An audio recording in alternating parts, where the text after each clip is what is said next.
A family grows and a family changes, but in the end, it's family. And it stays together, and that's why I think Beretta USA is a family.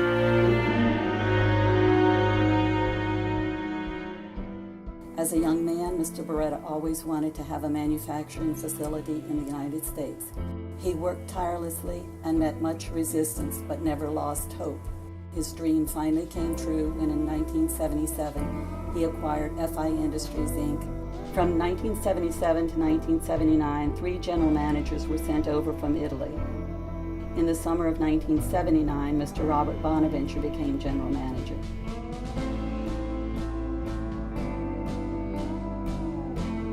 The whole object at that point in 1979 was try to make these small pistols because it was against the law to import them. So about January of 1980, we put in motion getting those guns down here. A lot of the machines were scrapped. Whatever could be salvaged was salvaged. And then they started bringing in some of the machines from Italy. We managed to get the equipment going. First we got the production of 300 a month, then maybe 500 or 600 a month. I was talking to Ugo on the phone. He said, make more. So we finally got up to about 2,000. He said, make more. I finally hit 5,000 a month. He says, okay, you can stop. The building was much smaller, obviously. I believe there was probably 50 people when I started. And being a small company starting up, everybody had multiple responsibilities. The relationship with Ugo was very close. He was here at least every 2 months. Well, when Beretta was a small company, it was really, you felt a sense of camaraderie with everybody because everybody knew each other. And our lives kind of intermingle where we become not only a family at home, but a family here as well. So we're always striving to try and do the best we can so that Beretta ends up being the best that it can. One of the attractive things about working at Beretta USA is that you get to work directly with Mr. Beretta. And to me, it's like if I was working in the Ford Motor Company, and I'm literally working with and talking to on a daily basis Henry Ford. And we just all got along. Everybody got along well. It was a nice place to come to work. I enjoyed working.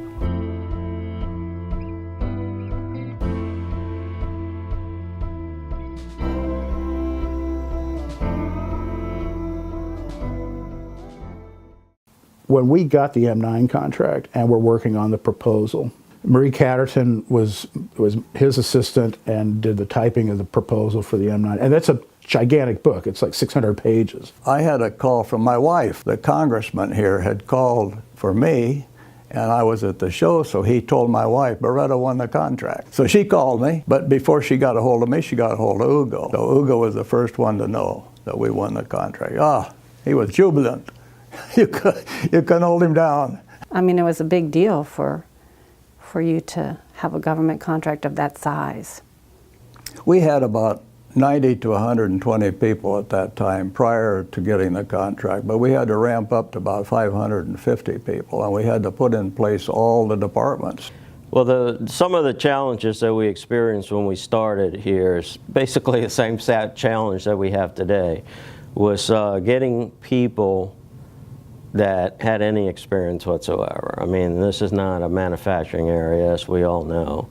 So we were hiring basically tobacco farmers at the time. And what was neat about Beretta, they started out with no skills in the factory. And some of them went up all the way to supervisors, making really good money. So this was an opportunity for this area, for the people that didn't have any skills to get them. Remember, we ran out of parking spaces. We had to actually double park where people, I had to know that it was your car behind mine. So when I wanted to leave, I could say, Mateo, can you move your car because I'm ready to go. I mean, it was crowded. So yeah, there were definitely some funny scenes where people had to improvise, and desks appeared in the middle of hallways and up on mezzanines. And our office, I remember our first engineering office was actually in the main hallway of Beretta USA. So as you would come in, you would basically walk through engineering to get to the other office areas of Beretta.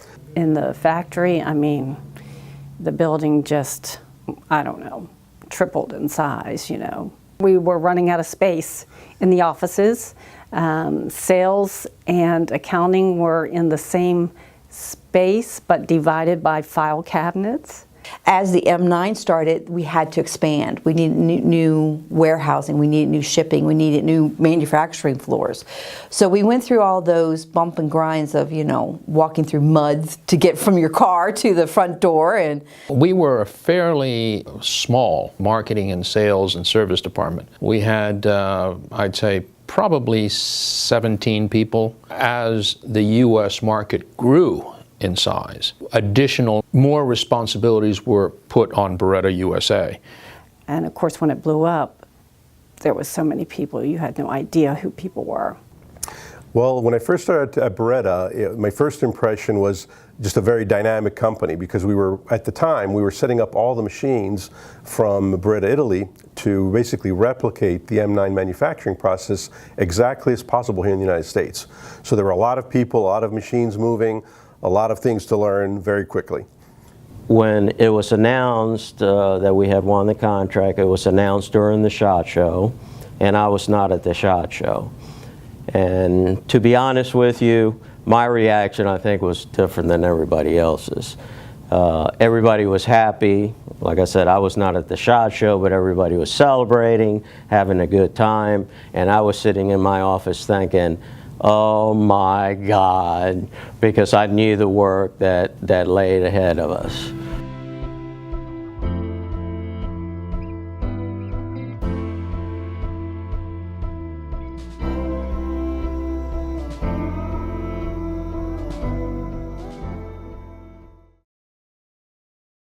We started to see an evolution in the role of Beretta USA. It was a small company. It had big projects, but it was a small company. And so, you know, I mentioned that we had like 120 people when I started. And when we got the M9 contract, that changed dramatically. We went up to 500 employees by 1987, 88. Together. It was just good combinations. Well, marketing has changed a great deal. Basically, in the 80s and the 90s, you were talking about traditional marketing. You were talking about print advertising. And so where you saw that in the company is the marketing. If you compare the sales and marketing materials from 1986 to a decade later, there's a dramatic improvement. Of course, today we have social media, we have our web-based marketing. Things that didn't exist 30 years ago at Beretta USA are all needs and realities of today's market. Very early on, we were basically just proposing an Italian product solution to the U.S. market. Over these 30 years, though, we've grown considerably, where now it's the U.S. market demands that are driving the development of the product. Well, Ugo's idea was that he had the idea to have a store here in the United States. And first we tried, his idea was, let's give it a try. We'll rent some space in Alexandria, Virginia, which they did. They were also trying to introduce the clothing line at that time. Beretta Italy was starting the Beretta Sport line. And the idea was to sell the Beretta Sport line here in the United States, and also to increase the sale of custom-grade shotguns. Not surprisingly, like a lot of companies, we had T-shirts, we had caps and things like that. And I think this was partly due to Mr. Beretta, partly due to, and increasingly due to Franco over the years. We started to really spend energy and imagination and resources in developing our clothing and accessories line. Mr. Ugo Gusali Beretta came up with the idea of starting a Beretta gallery, establishing a retail point.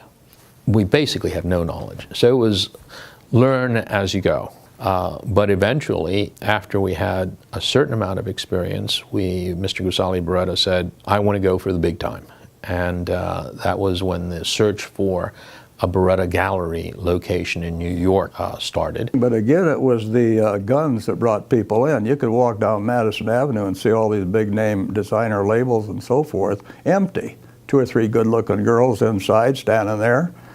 But Beretta would be full of people.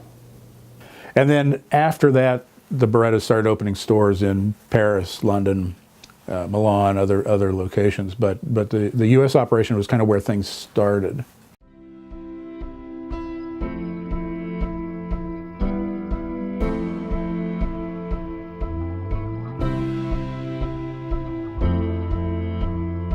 The oldest companies in the world broke ground in Middle Tennessee today. Italian gunmaker Beretta is moving all of its U.S. manufacturing operations to Sumner County. What triggered us moving to Tennessee were political challenges in Maryland and a sometimes hostile to firearm industry companies, state government, and even like county government and some local people. We were not embraced in Maryland in the same way we have been in Tennessee. As a matter of fact, I thought it was a very good idea. And after being down there last year and seeing the reception that we got from the local people and the congressional people and so forth, that part is really good. It's entirely different than the impression I had when I came here in 1979. I've been to the Gallatin facility. I was very proud to be able to be part of the opening ceremonies. And I was very proud of that, but I was very proud of what we had accomplished here. But since I also worked in Gallatin for almost a year, I realized that, that's the next step in the Beretta evolution in the U.S. So the Gallatin facility is beautiful. It's incredible. You drive over a hill and you have this dramatic building that's kind of popping up out of the middle of apparently nowhere. And it really makes a statement. This is Beretta USA. And I think that the family has looked into the 21st century and beyond by putting Gallatin into place and taking us from that small beginning that we had with the few me-valve machines to the robotics that this plant was just not big enough to do.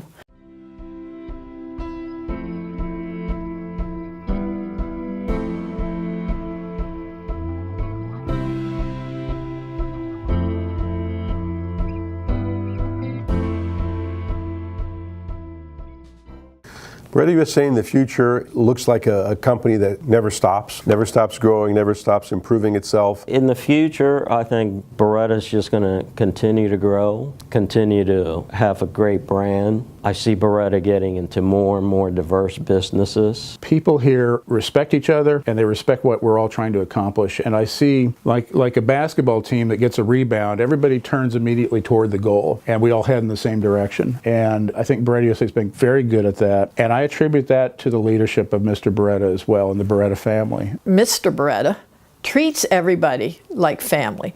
The main thing I give credit to in this company is the desire and the strict discipline Hugo had on making it go. It was always ready to make it go. I respect him deeply, and I like him personally. He's stern. He's a strong businessman, but he has a very kind side, and he's very, very intelligent. And that's the kind of person I'm happy to work for, and I'm happy to see those characteristics in his two sons as well. The products that Beretta USA have been basically made as American products, made in Maryland, made now in Tennessee. And we're very, very proud of that. I'm excited to see where the next generation will take Beretta USA. The success of Beretta USA is really attributable to the vision that Mr. Beretta had. He's the one who convinced his uncle to have a permanent U.S. presence. Against a certain amount of opposition, he pushed for that. He saw the value in it. He's the one who insisted that we succeed, that we would, pursue the M9 contract. He's the one who hired Bob Bonaventure and Carlos Nagy and people who had great talent and great drive and great ability. We could not have succeeded without those people, but we wouldn't have had those people had it not been for Mr. Beretta.